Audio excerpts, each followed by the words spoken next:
Alam niyo, minsan sa pag-aasawa, I learned also from my parents, it's also a compromise. Maraming gagawin na kompromiso dahil mahal niyo kasi yung isa. Mas mahalaga yung pagmamahal kesa sa pride. Mas mahalaga yung pagmamahal kesa sa sariling gusto. Na mas mahalaga pala yung pag-ibig kesa sa pag-uugali. At araw-araw niyo po dapat na piliin na ibigin ang bawat isa. Choose to be kind to one another. Kahit pagod na.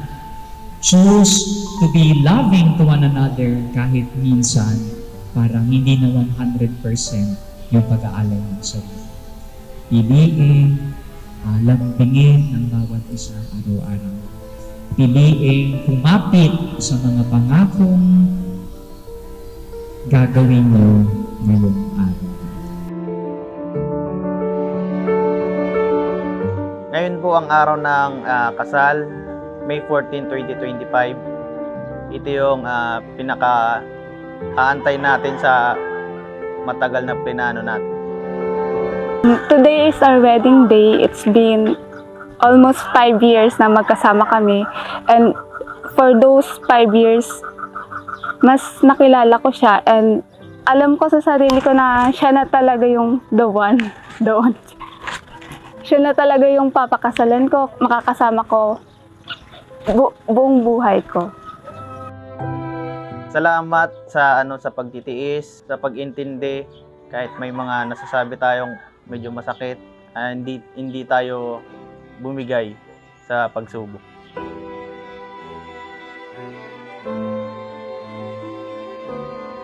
Baby, thank you kasi nakilala kita, dumating ka sa buhay ko. Mas naging maayos yung buhay ko, mas nagkaroon ng direction. Sorry din kasi minsan palagi akong galit sa'yo, tupakin.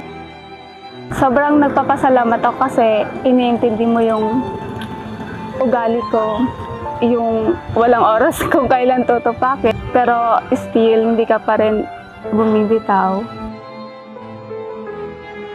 Sorry kung may mga hindi tayo pagkakaintindihan, may mga nasasabi tayong masasakit na salita, pero ang mahalaga, nagkakaintindihan tayo sa huli.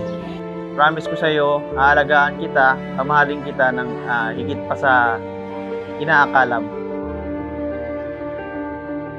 Promise ko na palagi lang ako nasa tabi mo, kahit lagi tayo nag-aaway, hindi kita iiwan.